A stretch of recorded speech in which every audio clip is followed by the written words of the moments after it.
Nous venons de voir à quel point les parties prenantes sont importantes pour le projet et comment les parties prenantes primaires et secondaires aident les chefs de projet à définir les objectifs et les résultats du projet.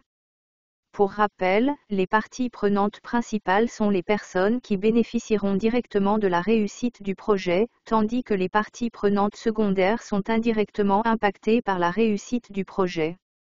La participation de toutes ces personnes différentes à un projet peut prêter à confusion, et c'est là qu'une analyse des parties prenantes s'avère utile.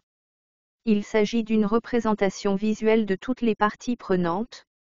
Cela vous aide à éviter les surprises, à établir les partenariats nécessaires et à garantir que vous impliquez les bonnes personnes au bon moment. Lorsqu'elle est bien faite, votre analyse des parties prenantes vous aide à voir toutes les opportunités de réussite et les risques potentiels, elle illustre quelle partie prenante assume quelle responsabilité, et elle peut vous aider à inclure les bonnes personnes dans les conversations importantes, ce qui est essentiel pour obtenir le soutien dont vous avez besoin tout au long du projet. Il y a 3 étapes clés pour lancer une analyse des parties prenantes.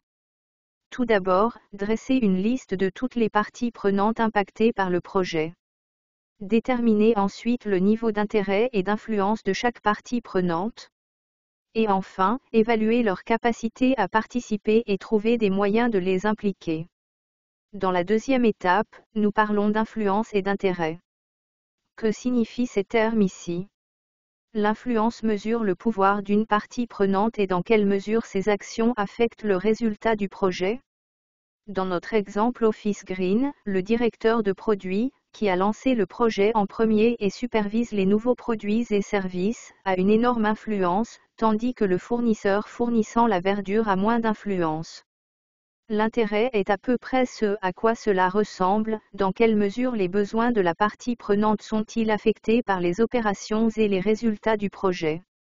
Par exemple, le service des ressources humaines d'Office Green peut ne pas s'intéresser autant au lancement du produit qu'un service des ventes. Le réseau électrique est une grille 2x2 très utile utilisée pour effectuer une analyse des parties prenantes. Nous utilisons le réseau électrique pour attribuer le niveau d'importance de chaque partie prenante au projet, en mesurant leur intérêt et leur influence. La position de l'acteur sur la grille détermine généralement son rôle actif dans le projet.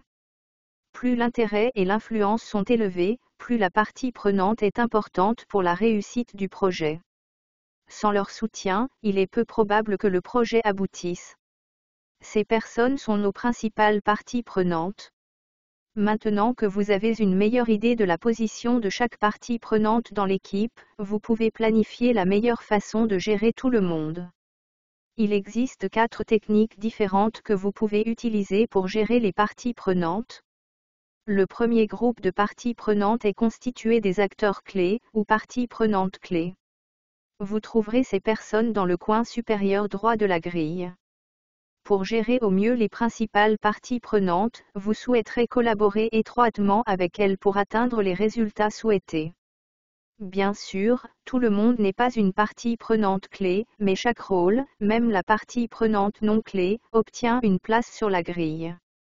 Vous trouverez des parties prenantes ayant une plus grande influence mais moins d'intérêt dans le coin supérieur gauche de la grille. Pour gérer ces intervenants, vous voudrez les consulter et répondre à leurs besoins. Leurs opinions et contributions sont importantes pour le projet. Le directeur de produit a une grande influence, mais peut ne pas être investi dans les activités quotidiennes et aura donc un intérêt moindre. Les parties prenantes ayant une influence moindre mais un intérêt élevé se trouvent dans le coin inférieur droit de la grille. Pour ces parties prenantes, vous voudrez leur montrer de la considération en les tenant au courant du projet. Il est peu probable qu'ils aient leur mot à dire sur ce qui se passe, mais il est important de les tenir informés. Par exemple, l'équipe chargée de la réussite client peut avoir une influence moindre mais un intérêt élevé puisqu'elle travaillera directement avec les clients sur le nouveau produit. Enfin, nous avons des parties prenantes peu influentes et peu intéressées.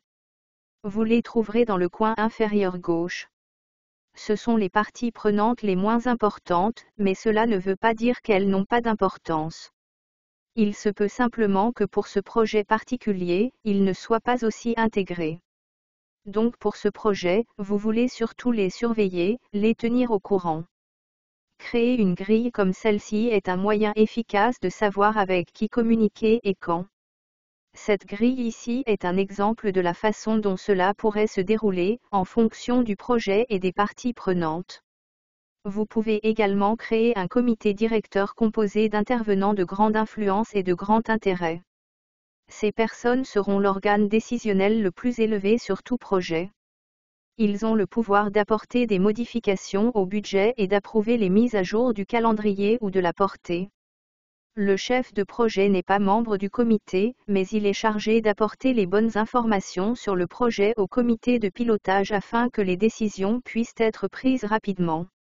La manière dont vous engagez vos parties prenantes à partir de ce moment dépend de votre situation particulière. Il existe différentes manières d'impliquer chaque partie prenante, et vous devez être stratégique pour obtenir des contributions utiles et pertinentes des bonnes personnes au bon moment.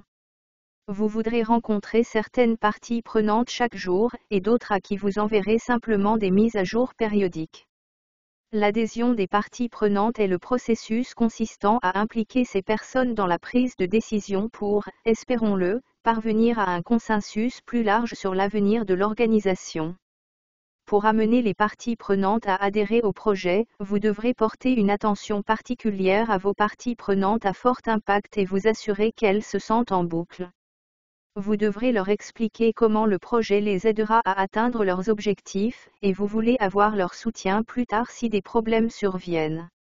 Voici quelques points importants à garder à l'esprit lors de la communication avec les parties prenantes. Si vous avez une partie prenante principale, cette partie prenante est susceptible d'être très influente et a besoin d'une communication constante. Mais si vous êtes sur un projet plus vaste avec de nombreuses parties prenantes, elles ne seront pas aussi impliquées dans les tâches quotidiennes. Pour les parties prenantes qui ont besoin de temps pour prendre des décisions concernant le projet, communiquez de manière excessive dès le début. Par exemple, organisez des réunions fréquentes et envoyez quotidiennement des emails de progression en fin de journée. De cette façon, ils ont suffisamment de temps pour évaluer les options et prendre des décisions. Pensez au niveau de détail du projet dont chaque partie prenante a besoin. Vous ne voulez pas passer du temps à approfondir avec les parties prenantes qui ont juste besoin d'un résumé du projet. Par exemple, l'équipe des installations qui fournit le produit n'a pas besoin de mise à jour quotidienne sur les prix des fournisseurs ou les problèmes de site web. D'un autre côté, passez du temps à mettre à jour les membres clés qui ont besoin de mises à jour fréquentes. L'équipe de vente aura besoin de connaître les changements de prise et de disponibilité, donc un enregistrement hebdomadaire peut avoir du sens ici. Bon travail! Vous venez de terminer votre propre analyse des parties prenantes. Ensuite, nous examinerons un autre outil, la cartographie RACI. On se voit là-bas.